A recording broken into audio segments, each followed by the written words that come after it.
नमस्कार, NaughtyNews.com पे आपका स्वागत है। मैं हूं गिरिजेश वशिष्ठ। आज मैं एक ऐसे मसले पर आपसे बात करने वाला हूं जिस पे बातचीत बहुत हुई है, चर्चा बहुत हुई है, लेकिन बहुत specific, concise, to the point information बहुत कम लोगों के पास में है। विषय बहुत कॉमन है, उस पर ज़्यादातर लोग बात करते हैं। विषय है EVM, इलेक्ट्रॉनिक वोटिंग मशीन। आज हम बहुत सारे पहलुओं को छुएंगे। हम पता करेंगे कि क्या इलेक्ट्रॉनिक वोटिंग मशीन में EVM में धांधली मुमकिन है, और मुमकिन है तो वो टेक्नोलॉजी क्या होगी जिसके ज़रिए EVM को हैक किया जा सका है।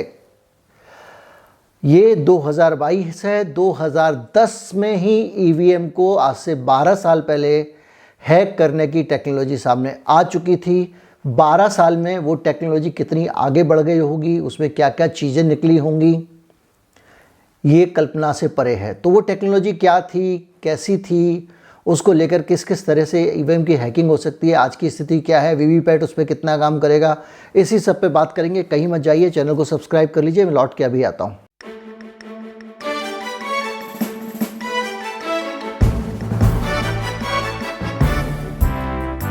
सबसे पहला सवाल जिस पे अक्सर कोई राय नहीं मिलती है, और वो सवाल ये है कि क्या EVM की हैकिंग संभव है।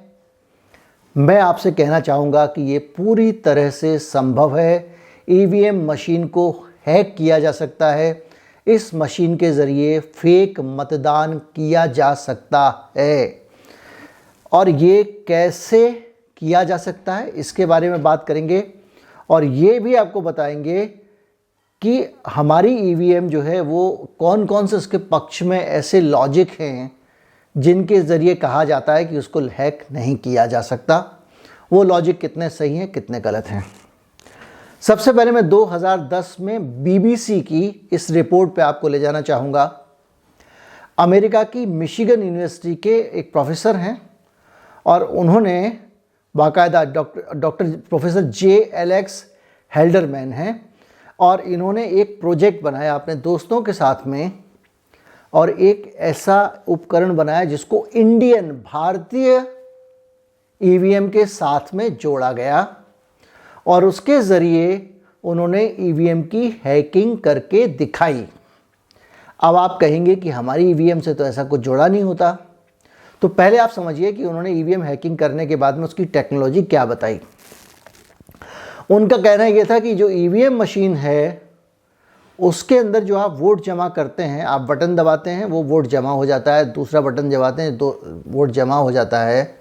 तो इनका कहना यह है, प्रोफेसर साहब का, मिशिगन यूनिवर्सिटी के, जिन्होंने ये बताया कि ये जो EVM मशीन होती है उसके ऊपर एक डिस्प्ले लगा होता है जिसके अंदर आपको चीज़ें लिखी हुई दिखती हैं। जब आप काउंटिंग करते हैं तो उसमें एक कोड डालते हैं, कैंडिडेट नंबर 1 तो आ जाता है कि भाई इतने वोट मिले, कैंडिडेट नंबर 2 तो इतने वोट मिले। सबका कोड होता है कैंडिडेट का। जब आप काउंटिंग के समय वो कोड डाले जाते हैं तो वो वोटों की संख्या आ जाती है। इन प्रोफेसर साहब का कहना यह है कि EVM मशीन में हैकिंग इस तरह की जा सकती है कि वो जो डिस्प्ले है जिसके ऊपर आप अपने रिजल्ट देखते हैं, उस डिस्प्ले के अंदर उस डिस्प्ले को ही हैक कर लिया जाएगा। हैक करने का तरीका वो बता रहे हैं कि इसमें एक बहुत छोटा सा माइक्रोचिप या छोटा सा IC लगाया जा सकता है। माइक्रोचिप पढ़ के आप पता नहीं लगा पाएंगे कि वो कौन सा माइक्रोचिप है। वो एक चौकोर प्लास्टिक के टुकड़े जैसा होता है, और साथ में एक ब्लूटूथ रेडियो लगाया जा सकता है। ये 2010 में बात कर रहे हैं वो। या रेडियो रिसीवर लगाया जा सकता है, छोटा सा, ना चावल के दाने के बराबर। और आज नहीं, 2010 में बात कर रहे हैं। और बड़ी सफाई से उनका कहना यह है कि अगर आप EVM मशीन का डिस्प्ले बदल देते हैं, सिर्फ डिस्प्ले, और आराम से मशीन जाएगी। जब आप वोट डालेंगे तो आपका वोट भी जाएगा, लाइट भी वही जलेगी जिसको आपने वोट डाला है। इतना ही नहीं, वीवीपैट मशीन में भी जिसको आपने वोट डाला है उसी की पर्ची बाहर निकलेगी।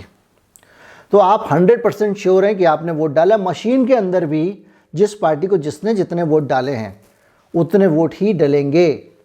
लेकिन रिजल्ट के टाइम पे जब आप खोलेंगे मशीन को, तो मशीन का डाटा दिखाने की जगह वो डिस्प्ले वो डाटा दिखाएगी जो डाटा उसको भेजा गया है। वो डाटा भेजा कैसे जाएगा? वो डाटा एसएमएस के ज़रिए उसको भेजा जा सकता है। यानी कि चुनाव में अगर धांधली करनी हो तो आप दिल्ली से बैठ के भी कर सकते हैं, आपको वहाँ जाने की ज़रूरत नहीं है। या हो सकता है कोई आदमी और अपने आप को कानून से बचाना चाहे तो अमेरिका में किसी फ़ोन से कर सकता है, या कहीं से भी किया जा सकता है उस धांधली को। अब आप कहेंगे कि ये एक दावा किया जाता है कि हमारी जो वोटिंग मशीन है वो चुनाव आयोग का भी दावा है, और 2009 में उसने हैकाथॉन किया, लोगों को चुनौती दी कि आप आके बताइए, हैक करके बताइए।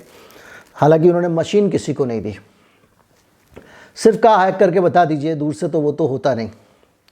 तो उन्होंने जो है ये कहा कि इसके हमारी वोटिंग मशीन किसी भी तरह से किसी एक्सटर्नल सिस्टम से जुड़ी हुई नहीं है, तब तो वीवीपैट से भी नहीं जुड़ी होती थी, तो इसलिए इसका किसी के साथ कम्युनिकेशन नहीं हो सकता। तो इसको आप हैक कैसे करेंगे? अगर किसी चीज़ को ना तो रेडियो के ज़रिए ना किसी तार के ज़रिए जोड़ा गया है तो उसके अंदर डाटा आप कैसे घुसाएंगे, कैसे बदलेंगे? ये उनका तर्क था।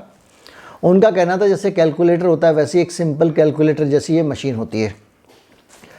उनकी बात सही है, लेकिन ये आदर्श स्थितियों में ऐसा तब है जबकि वही इलेक्ट्रॉनिक वोटिंग मशीन जिसको कि इलेक्शन कमीशन ने दिया, जो कई जगहों से यात्रा करते करते पोलिंग स्टेशन पर पहुंचती है, उसमें कई तरह की सील लगती हैं, कई तरह के सेफ्टी के इंतज़ाम होते हैं, पेपर सील, आप पूरा बहुत इलेक्शन कमीशन ने अपनी तरफ से बहुत पुख्ता इंतज़ाम रखा हुआ है। लेकिन एक हैक की गई डिस्प्ले वाली मशीन में भी वही सारे इंतज़ाम करके उस मशीन को किसी पोलिंग सेंटर पे या किसी काउंटिंग सेंटर पे या ट्रांसपोर्टेशन के समय मशीनों में अगर बदलाव कर दिया जाए, उसकी जगह हैक डिस्प्ले वाली मशीन डाल दी जाए, तो इसमें क्या मुश्किल है? आप आसानी से हेर फेर कर सकते हैं। तो आप बोलेंगे क्या वोटिंग मशीन नकली हो सकती है? क्या नकली पोलिंग मशीन हो सकती है? तो मैं आपको बताऊंगा, भारत में बड़ी संख्या में पोलिंग मशीनें नकली पकड़ी जा चुकी हैं। गुजरात में स्थानीय निकाय के चुनाव में कई पोलिंग मशीनें ऐसी मिली थीं जिनको 2010 में चुनाव आयोग ने बाकायदा लिखित में बयान दिया था, जो वहाँ का चुनाव आयोग है गुजरात का, कि ये ईवीएम हमारी नहीं है, ये इलेक्शन कमीशन की ईवीएम नहीं है, कहाँ से आई है हमको नहीं पता। ये मैं आपको उस प्रक्रिया की बात कर रहा हूँ जो फूल प्रूफ प्रक्रिया है। इसके अलावा बहुत सारे मामले, आपने भिंड का मामला देखा होगा, धौलपुर का मामला देखा होगा, किसी भी पार्टी को वोट दो, वीवीपैट में पर्ची छप के आ रही थी बीजेपी की, ये आपने देखा होगा।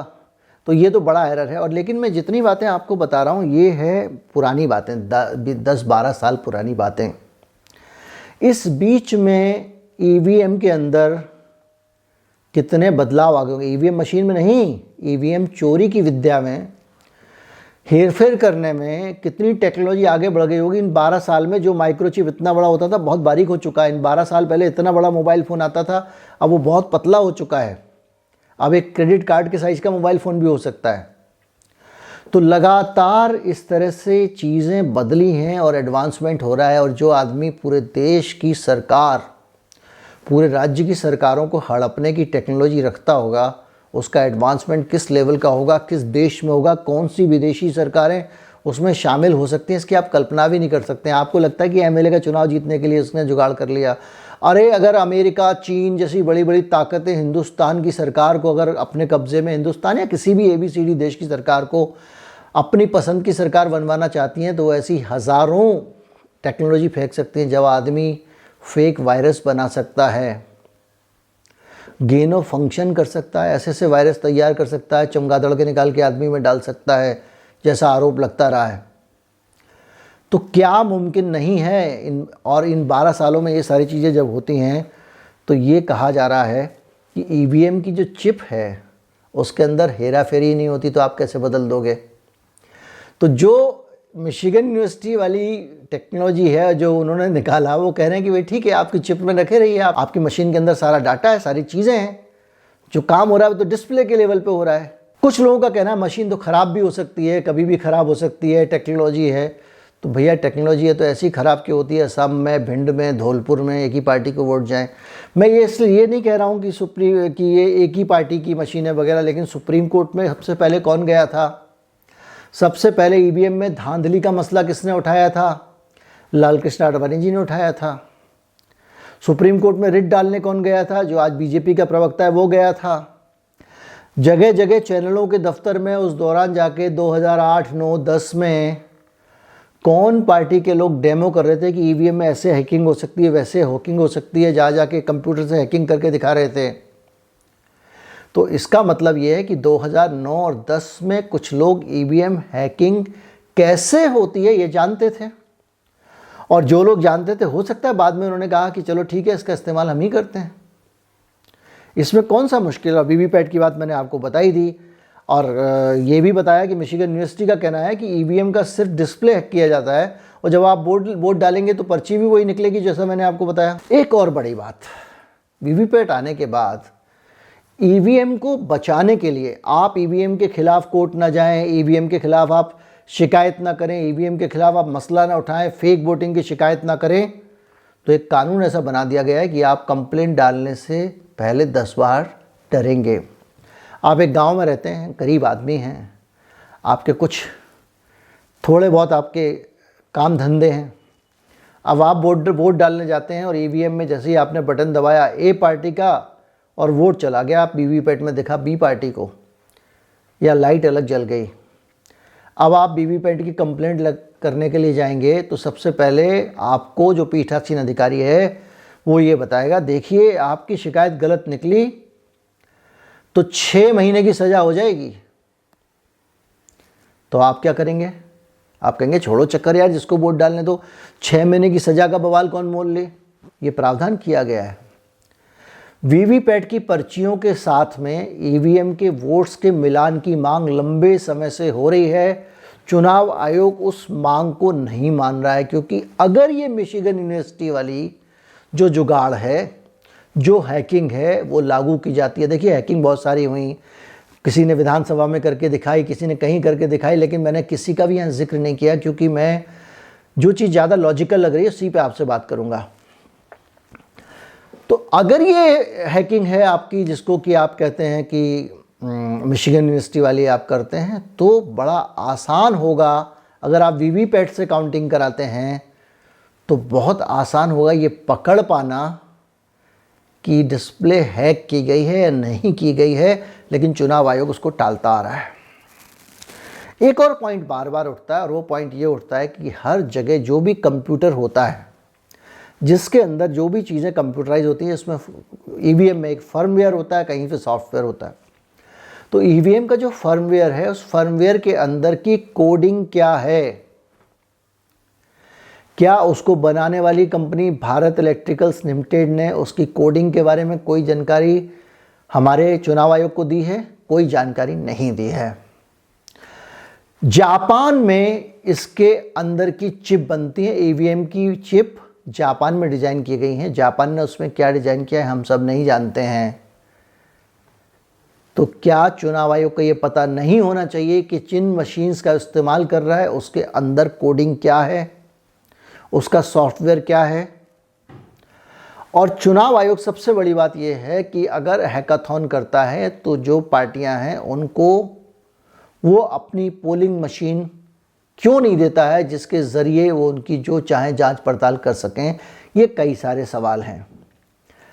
मैंने आपको सिर्फ ये बताने की कोशिश की कि ईवीएम क्या हैक हो सकती है। पहली चीज़ मैंने आपको बताया कि ऐसा दावा किया गया है कि ये संभव है, बाकायदा बीबीसी की कटिंग आपको दिखाई। क्या वीवीपैट में भी हैकिंग हो सकती है? मैंने आपको बताया कि कैसे हो सकती है, आसानी से संभव है। क्या ईवीएम की हैकिंग को रोकने का, इस व्यवस्था से रोकने का जुगाड़ हो सकता है? मैंने आपको बताया जुगाड़ हो सकता है। क्या पोलिंग मशीनें बदली जा सकती हैं? बदली गई हैं, इनकी शिकायतें आई हैं। जो भी है, ये एक वो सिचुएशन है ईवीएम की जिसको लेकर बहुत दिनों से आप लोग सवाल कर रहे थे। मैं अक्सर चैट में आता था। मैं 8 बजे और 9 बजे रात को अपने प्रीमियर के दौरान, जब मेरा वीडियो लॉन्च हो रहा होता है, मैं अपने दर्शकों के साथ चैटिंग करता हूँ। उस चैटिंग में कई लोग आ रहे थे और वो कई लोगों ने मुझसे बार बार कहा कि ईवीएम पर एक वीडियो बनाइए। ईवीएम पर मेरा एक लेख भी था, मैंने काफ़ी काम किया ईवीएम पर, तो उसके आधार पर मुझे लगा कि एक वीडियो आपका हक बनता है बनाना चाहिए। और ये जितनी बातें मैंने आपको बताई ये 12 साल पुरानी है। 12 साल में टेक्नोलॉजी कहाँ पहुँच गई होगी हमें नहीं पता, और 12 साल में आज तक इस टेक्नोलॉजी के बारे में, नई टेक्नोलॉजी क्या है वो भी किसी को नहीं पता, कहीं पे कोई खबर नहीं आई है। और सबसे बड़ी बात यह है कि ईवीएम की शिकायत करने वाले को डिस्करेज करने का जो कानून है 6 महीने सज़ा वाला, वो क्यों बनाया गया है, ये भी एक बड़ा सवाल है। उम्मीद करता हूँ वीडियो आपको अच्छा लगा होगा। अगर अच्छा लगा हो तो ज़्यादा से ज़्यादा लोगों तक पहुँचाएँ, शेयर करें, चैनल के साथ में ज़्यादा से ज़्यादा लोगों को जोड़ें। नमस्कार, जय हिंद।